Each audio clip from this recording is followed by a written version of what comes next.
Salam, selamat pagi, selamat siang, Bapak-Bapak, para profesional dimanapun berada pada hari ini. Apa kabarnya?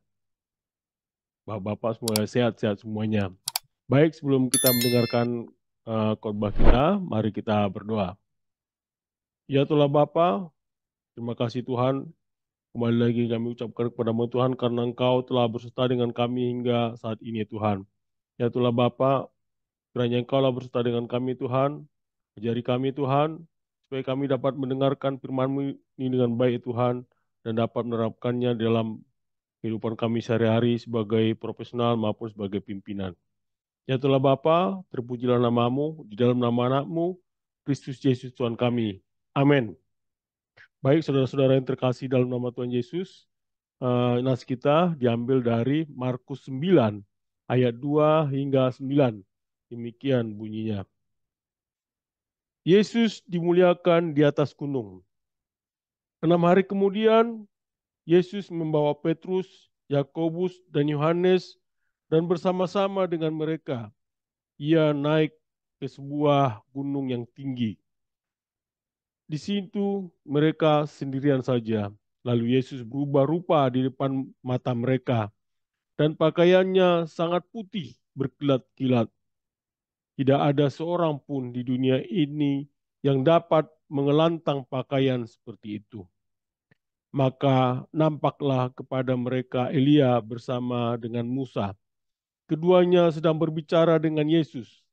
Kata Petrus kepada Yesus, Rabi, betapa bahagianya kami berada di tempat ini. Baiklah kami dirikan 3 kemah, satu untuk engkau, satu untuk Musa, dan satu untuk Elia. Ia berkata demikian, sebab tidak tahu apa yang harus dikatakannya, karena mereka sangat ketakutan. Maka datanglah awan menaungi mereka, dan dari dalam awan itu terdengar suara, inilah anak yang kukasihi, dengarkanlah dia.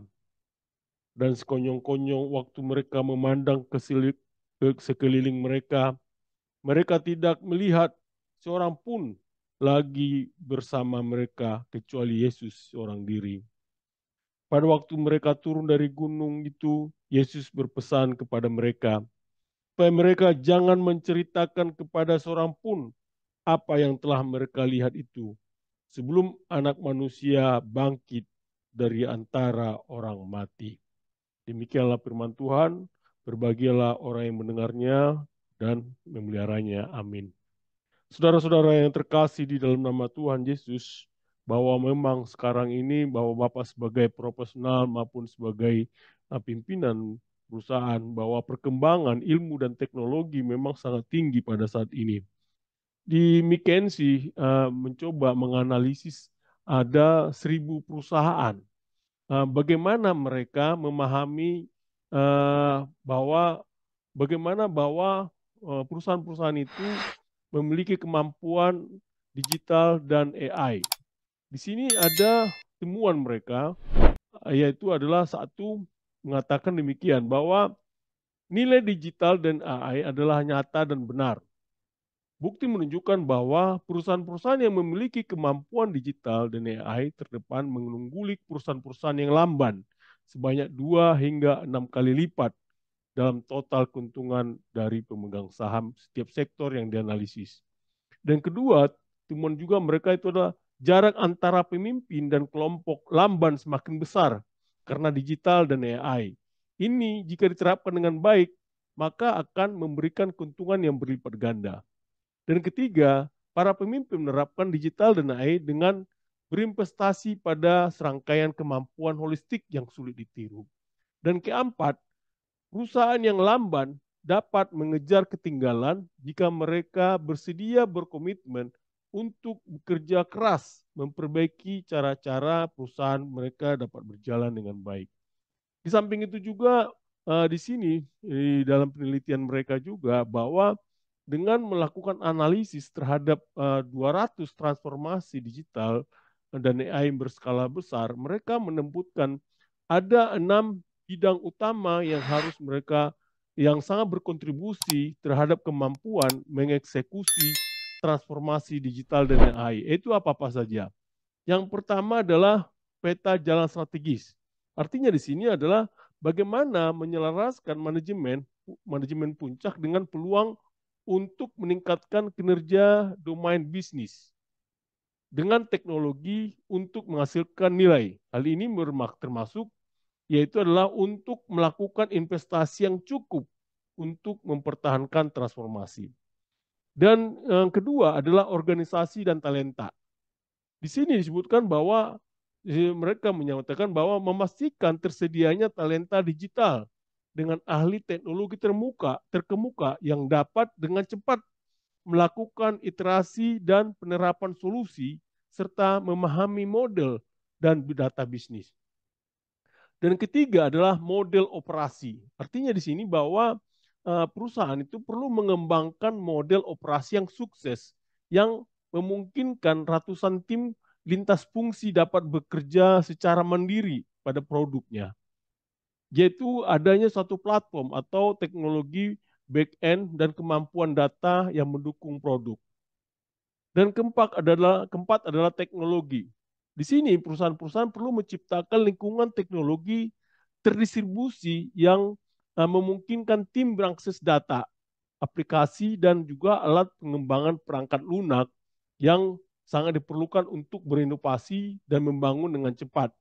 Hal ini juga perlu membutuhkan ketumpukan teknologi modular berbasis cloud yang memudahkan untuk mengakses kemampuan dan meningkatkan komponen dari waktu ke waktu tanpa mempengaruhi arsitektur lainnya.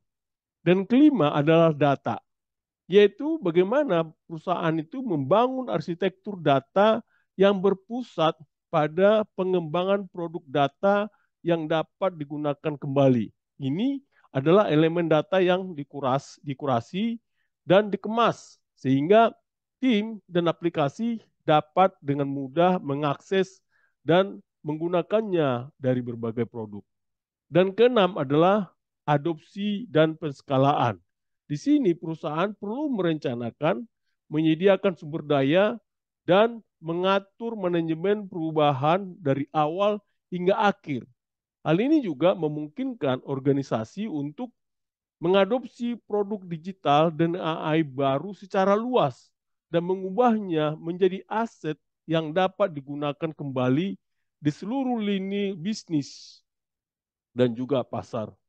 Saudara-saudara yang terkasih di dalam nama Tuhan Yesus, setelah kita tadi melihat bahwa bagaimana Bapak-bapak sebagai profesional maupun sebagai pimpinan perusahaan melihat hal ini perkembangan zaman yang sekarang yang perlu dilakukan dan bagaimana kaitannya kepada Bapak-bapak. Di Ibrani 10 ayat 36 mengatakan demikian. Di Ibrani 10 ayat 36. Sebab kamu memerlukan ketekunan supaya sesudah kamu melakukan kehendak Allah, kamu memperoleh apa yang dijanjikan itu. Di sini kita diperkuat sebagai pimpinan, sebagai profesional, bagaimana bapak-bapak di dalam kehidupannya yang sekarang adalah era digital dan juga era artificial intelligence ini. Nah, untuk itu kita tetap diperkuat. Nah, kita bisa lihat dari Markus 9 ayat 2 hingga 9 ini, kita diajari juga bagaimana kita mempelajari ini, yaitu di Markus 9 ayat 2 sampai 9 ini adalah bagaimana tentang peristiwa adanya transfigurasi Yesus, di mana Yesus mengalami transformasi di hadapan tiga muridnya, yaitu Petrus, Yakobus, dan Yohanes di atas gunung.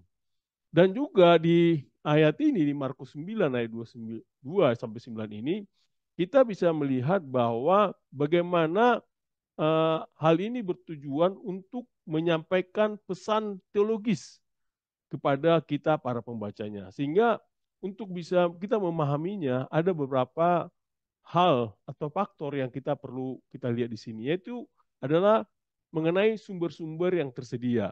Di sini disebutkan bahwa Markus mungkin mengambil informasi ini dari sumber-sumber lisan dan tertulis dan tersedia pada masanya. Atau juga bisa dia mendengar kisah ini dari saksi mata atau juga dari tradisi Kristen pada awal mulanya.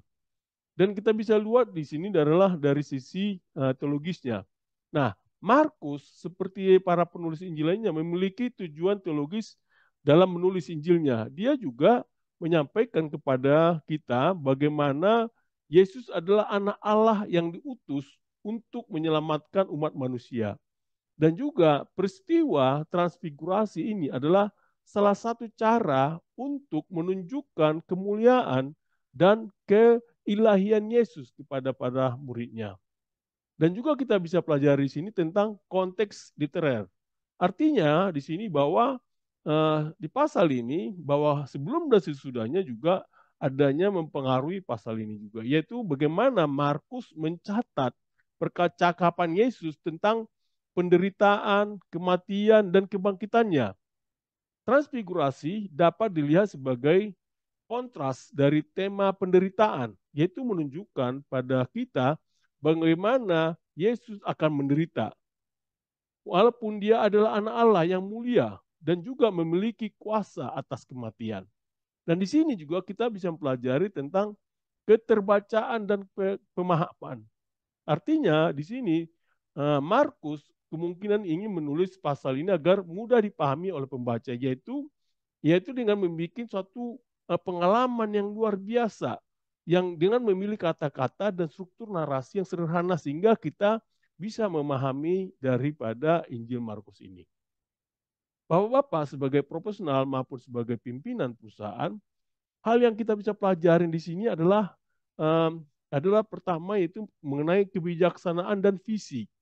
Di sini kita lihat bahwa seperti Yesus yang menunjukkan visi dan otoritasnya kepada murid-muridnya. Nah, sebagai pimpinan perlu juga belajar tentang pentingnya memiliki visi yang jelas dan kemampuan untuk menginspirasi orang lain. Dan juga perlu adanya transformasi leadership, yaitu adanya transfigurasi Yesus adalah momen transformasi yang dramatis. Nah, seorang pemimpin dapat mengambil inspirasi dari sini untuk mengembangkan kemampuan transformasional, yaitu dengan dalam hal memimpin dan juga memotivasi tim Bapak dan Ibu. Di sini juga kita pelajari di pasal Markus ini, yaitu tentang integritas dan kepemimpinan yang berbasis nilai. Artinya, transfigurasi adalah pengungkapan keilahian Yesus yang menyiratkan kebenaran dan integritasnya sebagai figur spiritual. Nah, sebagai seorang pimpinan maupun seorang profesional harus juga membangun kepemimpinan Bapak dan Ibu dengan prinsip-prinsip kebenaran dan integritas. Juga Bapak dan Ibu, di sini kita bisa mempelajari bahwa pentingnya pertimbangan spiritual. Artinya di sini kesuksesan material sebagai seorang profesional maupun seorang pimpinan perlu juga mempertimbangkan dimensi spiritual dalam hidup Bapak dan Ibu. Artinya bahwa Bapak dan Ibu perlu ada keseimbangan antara kesuksesan di dalam bagaimana juga Bapak-bapak kedalaman terhadap spiritual. Yaitu ini adalah suatu kunci untuk pencapaian yang berkelanjutan. Bapak-bapak sebagai profesional maupun sebagai pimpinan perusahaan, bagaimana bapak-bapak dan ibu bisa memahami di Markus 9 ayat 2 hingga 9 ini agar bisa menerapkannya ke dalam kehidupan sehari-hari, agar menjadi pemimpin yang sukses, yaitu pemimpin yang tekun, terbuka, dan dapat mengatur prioritas. Nah, di sini ada 2 poin yang nanti kita pelajari, itu adalah mengenai ketekunan dan keterbukaan. Dan juga yang kedua, mengenai pengaturan prioritas. Saudara-saudara yang terkasih di dalam nama Tuhan Yesus, bagian pertama itu adalah ketekunan dan keterbukaan. Nah, di sini kita bisa ambil dari ayat 8. Ayat 8 mengatakan demikian. Dan sekonyong-konyong waktu mereka memandang sekeliling mereka, mereka tidak melihat seorang pun lagi bersama mereka, kecuali Yesus seorang diri. Artinya di sini, pada saat itu ketika awan menghilang dan penglihatan berakhir, hanya Yesus yang tersisa. Nah, di sini disegaskan kembali bahwa Yesus adalah fokus utama dari pengalaman transfigurasi ini. Yaitu bahwa tidak ada yang sebanding dengannya dalam kemuliaan dan otoritasnya. Nah, di sini kita bisa melihat bagaimana hal-hal yang penting buat kita, yaitu bahwa dalam menghadapi tantangan atau keberhasilan, kita juga harus kembali kepada inti dari apa yang sedang kita lakukan.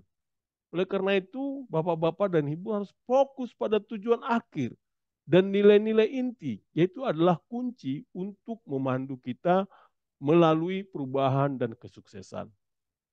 Saudara-saudara yang terkasih dalam nama Tuhan Yesus, bagaimana supaya kita bisa pelajari, menekuni dari ketekunan dan keterbukaan di ayat 8 ini, yaitu adalah bapak-bapak perlu adanya integritas dan komitmen.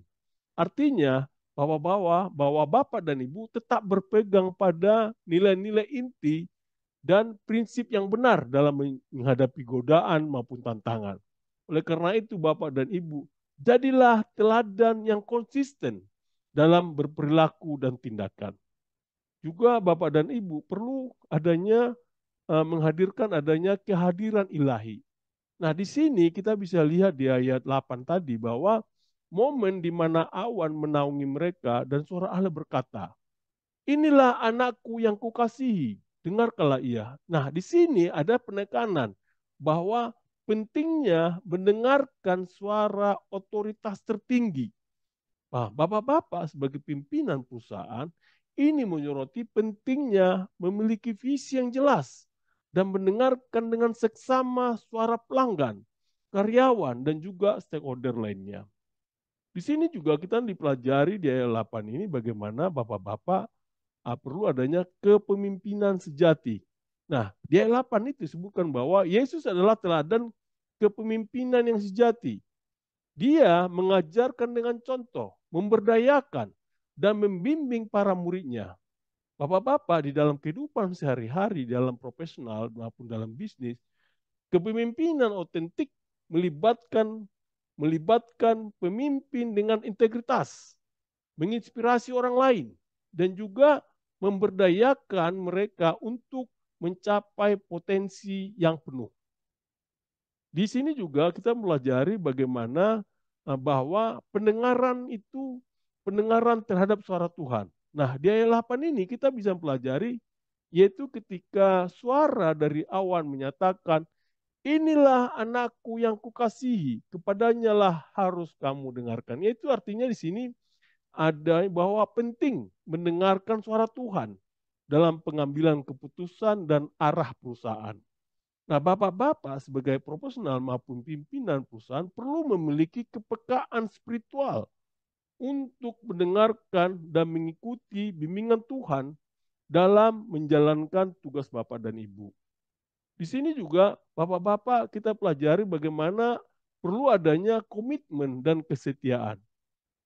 Di sini disebutkan bahwa Petrus menawarkan untuk membangun pondok-pondok sebagai tanggapan terhadap pengalaman yang luar biasa itu.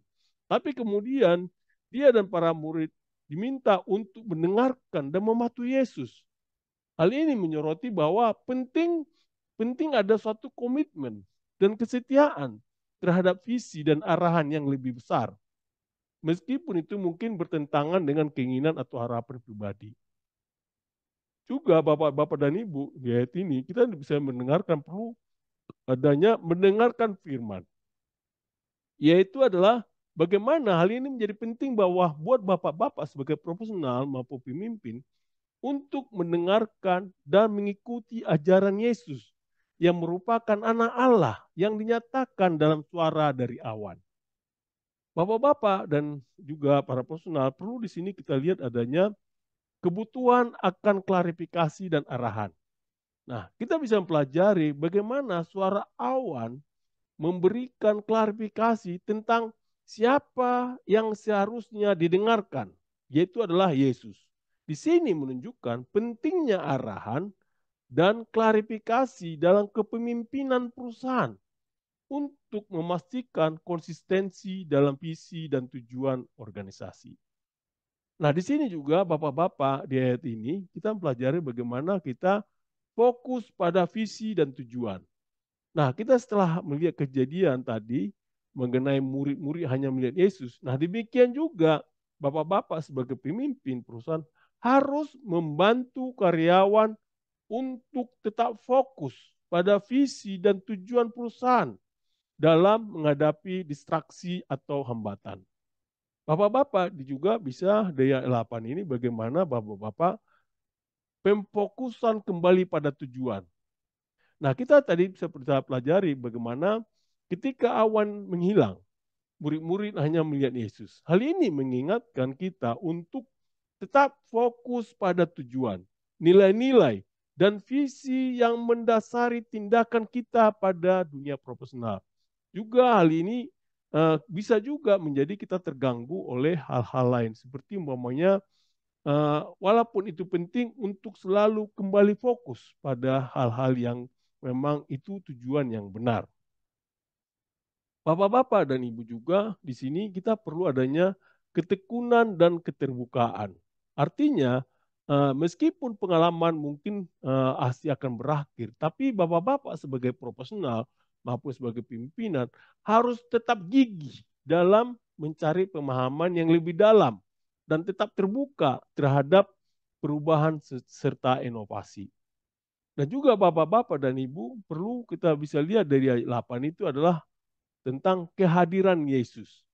Nah, di tengah-tengah segala kebingungan dan ketakutan, kehadiran Yesus adalah yang terpenting. Hal ini mengajarkan kita sebagai profesional maupun sebagai pemimpin perusahaan untuk selalu mengutamakan nilai-nilai spiritual dan moral dalam setiap keputusan dan juga tindakan Bapak dan Ibu. Di Amsal 15 ayat 22 berkata demikian, yaitu rancangan gagal kalau tidak ada pertimbangan, tetapi terlaksana kalau penasihat banyak. Hal ini menyatakan bahwa banyak pertimbangan diperlukan dalam pengambilan keputusan. Sebagaimana yang telah dilakukan Yesus untuk memilih 3 murid tadi. Bapak-bapak sebagai profesional maupun sebagai pimpinan perusahaan yang terkasih dalam nama Tuhan Yesus, hal yang kedua yang kita pelajari sini adalah pengaturan prioritas. Nah, kita bisa lihat di ayat 9. Di ayat 9 mengatakan demikian. Pada waktu mereka turun dari gunung itu, Yesus berpesan kepada mereka supaya mereka jangan menceritakan kepada seorang pun apa yang telah mereka lihat itu sebelum anak manusia bangkit dari antara orang mati. Nah, di sini kita bisa lihat bahwa bagaimana Yesus memberikan perintah kepada murid-muridnya untuk menjaga kerahasiaan pengalaman ini hingga saat yang tepat. Hal ini tentu menyoroti keterhubungan transfigurasi dengan misteri kebangkitan Yesus yang akan datang di kemudian hari. Dan juga kita bisa lihat bahwa hal ini dengan ada instruksi Yesus kepada murid tadi, hal ini menjadi hal yang tepat. Gitu. Ada waktu yang tepat untuk mengungkapkan informasi atau pencapaian tertentu.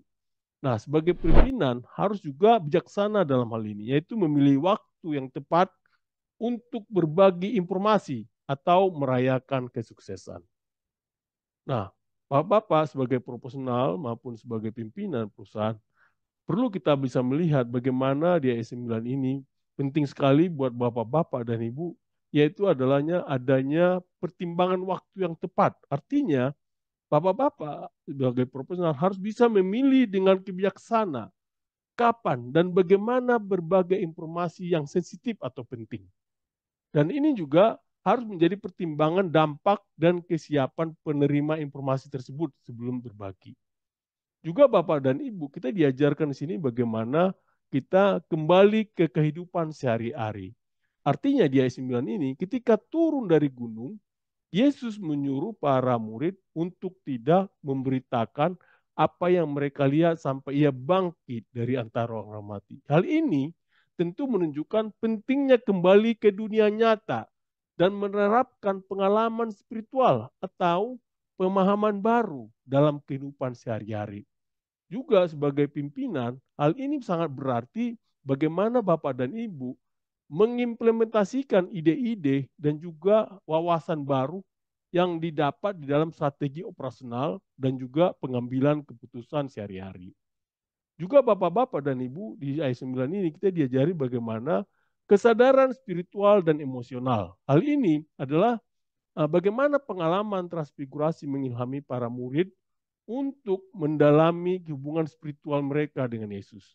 Nah, di sini sebagai profesional maupun sebagai pimpinan perusahaan perlu adanya kesadaran spiritual dan emosional sehingga dapat membantu bapak-bapak dan ibu memahami diri bapak-bapak dan ibu sendiri. Yaitu contohnya mengelola stres dan juga membangun hubungan yang lebih baik dengan tim bapak dan ibu. Juga bapak dan ibu perlu melihat di sini di ayat 9 ini adalah kerahasiaan dalam pelayanan. Nah, kita diajarkan di sini bagaimana Yesus melarang murid-muridnya untuk menceritakan peristiwa transfigurasi sampai setelah dia bangkit dari antara orang mati. Hal ini tentu bagaimana pentingnya kerahasiaan dalam pelayanan maupun bisnis, serta pengetahuan kapan waktu yang tepat untuk membagikan informasi yang sensitif atau penting. Nah, di sini juga diajarkan bagaimana kepentingan menyaksikan. Kita bisa lihat tadi adanya transfigurasi disaksikan oleh 3 murid yang kemudian diperintahkan untuk tidak menceritakannya kepada siapapun sampai Yesus bangkit dari antara orang mati. Hal ini tentu uh, bahwa penting adanya kepercayaan dan juga kesaksian dalam memahami dan mengalami kebenaran, serta juga adanya pengharapan terhadap waktu yang tepat untuk berbagi pengalaman maupun pengetahuan. Dan juga Bapak dan Ibu, kita dari S9 ini perlu kita bisa lihat adanya persiapan dan penyertaan. Nah, di sini transfigurasi dapat dipahami sebagai persiapan Yesus dan murid-muridnya untuk peristiwa-peristiwa yang akan datang, termasuk penderitaan dan juga kematian Yesus. Di sini kita sebagai profesional maupun sebagai pimpinan diingatkan bahwa pentingnya akan adanya persiapan, penyertaan, dan juga ketekunan dalam menghadapi tantangan dan kesulitan yang mungkin Bapak-Bapak dan Ibu hadapi dalam perjalanan Bapak dan Ibu. Juga Bapak dan Ibu, kita di sini diajarkan bagaimana adanya keterbukaan dan kesabaran. Artinya, kita bisa mempelajari tadi bagaimana Yesus meminta murid-muridnya untuk merahasiakan pengalaman dan transfigurasi sampai waktunya tepat. Nah, di sini sebagai profesional maupun pimpinan harus belajar untuk bersabar dan bijaksana dalam membagikan visi, rencana, dan tujuan perusahaan dengan orang lain. Juga di sini kita bagaimana diajarkan adanya pemeliharaan kerahasiaan. Kita bisa mempelajari bagaimana Yesus melakukan instruksi untuk tidak memberitakan pengalaman ini kepada siapapun hingga waktu yang tepat. Hal ini tentu menunjukkan pentingnya kerahasiaan dalam kepemimpinan perusahaan terkait rencana atau proyek yang sensitif. Juga Bapak dan Ibu, perlu kita bisa pelajari di sini adalahnya kesadaran akan waktu yang tepat. Artinya bahwa sebagai pemimpin perusahaan harus memiliki kesadaran akan waktu yang tepat untuk mengungkapkan informasi yang penting dan strategis kepada karyawan maupun pihak-pihak eksternal lainnya. Juga Bapak dan Ibu, kita dari ayat 9 ini perlu adanya pemeliharaan kerahasiaan. Artinya ketika Yesus memerintahkan murid-muridnya untuk merahasiakan penglihatan itu sampai waktu yang tepat. Nah, di sini di dalam dunia profesional terkadang ada informasi atau rencana yang harus dijaga kerahasiaannya untuk alasan strategis atau keamanan. Nah, di sini kita diajarkan bagaimana bahwa kepercayaan dan integritas dalam memelihara kerahasiaan itu menjadi sangat penting. Di sini juga Bapak dan Ibu diajarkan bagaimana pengaturan prioritas. Nah, di ayat 9 ini kita diajarkan bagaimana Yesus memerintahkan murid-muridnya untuk merahasiakan pengalaman terhadap tersebut sampai saat yang tepat. Nah, sebagai profesional maupun sebagai pimpinan perusahaan harus bijaksana dalam memilih waktu yang tepat untuk mengungkapkan informasi atau strategi yang sensitif atau penting. Juga Bapak dan Ibu, di sini ada kita diajarkan bagaimana bahwa perintah untuk diam.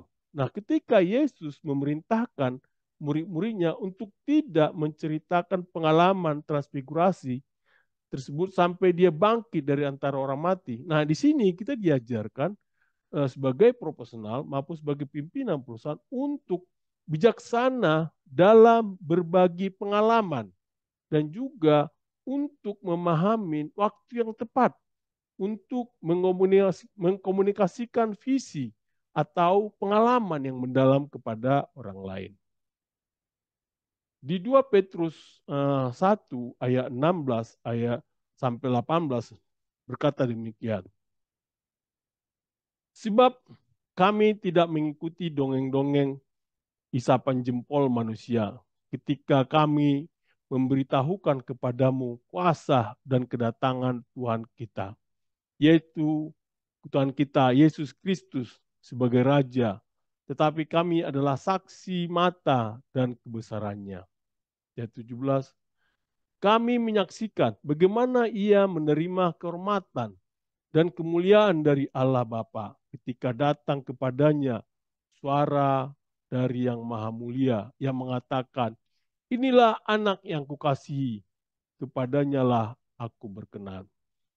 Di 18, suara itu kami dengar datang dari surga ketika kami bersama-sama dengan dia di atas gunung yang kudus. Ini adalah tulisan dari Petrus sendiri. Bagaimana Petrus menginformasikan pengalamannya dalam transfigurasi dan menekankan kekuatan dan pentingnya penglihatan tersebut. Saudara-saudara yang terkasih di dalam nama Tuhan Yesus, kita bisa mempelajari bagaimana penerapan Markus 9 ayat 2 sampai 9 ini dalam kehidupan sehari-hari sebagai profesional maupun pemimpin perusahaan, yaitu menyoroti pentingnya refleksi, pertumbuhan, kesadaran akan kehadiran, mendengarkan suara otoritas, fokus pada tujuan, dan pemeliharaan kerahasiaan. Ini tentu adalah prinsip-prinsip yang relevan bagi bapak-bapak dan ibu yang ingin menjadi pemimpin yang efektif dan juga profesional yang bertanggung jawab dalam setiap konteks.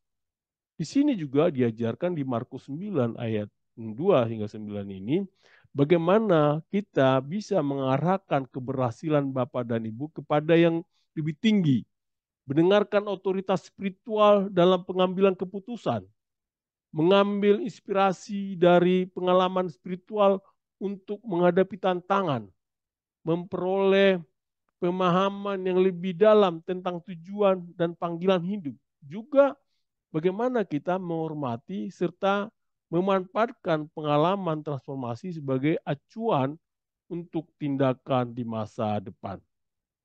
Stay profesional. Amin. Ya Tuhan Bapa, kami telah mendengarkan firman-Mu Tuhan, ajari kami Tuhan, supaya hati dan pikiran kami terbuka Tuhan, dan bisa melaksanakannya di dalam kehidupan kami sehari-hari ya Tuhan, supaya kami sebagai pimpinan juga sebagai profesional ya Tuhan, selalu dalam ketekunan dan juga selalu bersamamu dan selalu terbuka untuk memberikan dan juga bijaksana dan selalu melibatkan Engkau di dalam keputusan-keputusan yang akan kami lakukan. Ya Tuhan Bapa, terpujilah namamu di dalam nama anakmu, Kristus Yesus Tuhan kami. Amin.